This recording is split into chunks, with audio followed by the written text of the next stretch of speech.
Want to bring in Linda McMahon. She's speaking at the convention tomorrow night, served as the head of the Small Business Administration, is now chair of America First Action. That's a Trump super PAC. Linda, good afternoon to you, and thank you for coming back here today. Bill, good to see you. You're releasing an ad that has a lot to do about the economy, not a lot to do about COVID. Are they not linked together in this world of 2020, Linda? Well, I think they are, but there's been such an emphasis on COVID for such a long time, and now with the president really trying to get the economy back open, there are more and more folks who are looking now at the economy and like what's going to happen next. I mean, we've seen COVID now being on the downward side, and while it's still something we have to address, and the president never takes his eyes off of it, we are really seeing, as we're talking to people and doing our polling and our research, that there is that emphasis shift, to the economy. Okay, your focus is always business. What's wrong with Joe Biden's plan? Well, Joe Biden would be just content, from what he said last night, to really keep things shut down. He thinks that's the way to control COVID. That's the way to keep a lid on the economy. It'll keep a lid on the economy, all right, because it won't be able to grow. I don't mean to interrupt, but he was asked whether or not it would shut it down if you got a second wave of sorts. That was where that was coming from.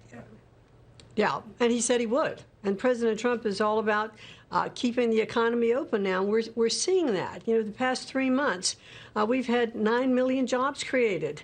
We are seeing more and more of the economy open. The president worked with the governors of all the states from both parties with recommendations from scientists on how to reopen safely.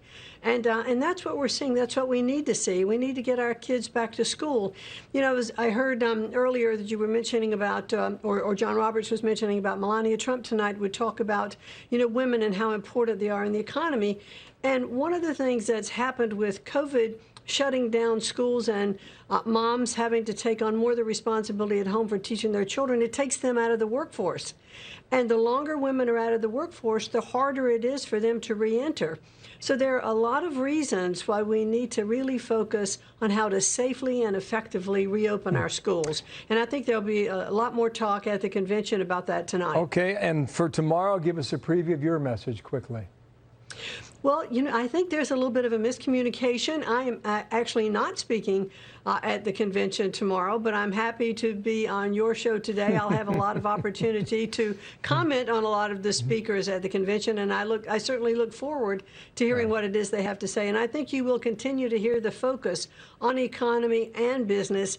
And, one of the differences I think you saw from the Democrat convention and the Republican convention is, when I first tuned into the Democrat convention, I thought I was on a Zoom call most of the time. But last night, you really saw real people. You saw the hostages who had come back. You saw Natalie Harp talk about, the right to try. You've seen opportunity zones developed, by the president. $75 billion invested in opportunity zones. It's really been amazing that over 1 million people have been lifted out of poverty, and you don't hear a lot about that, about the president's accomplishments. So I want us to keep remembering those things and to focus on what he plans to do in the next 4 years to keep this economy strong. Thank you for being here, Linda. We'll see you real soon. Linda McMahon, thank you for your time today. Thank you, Bill.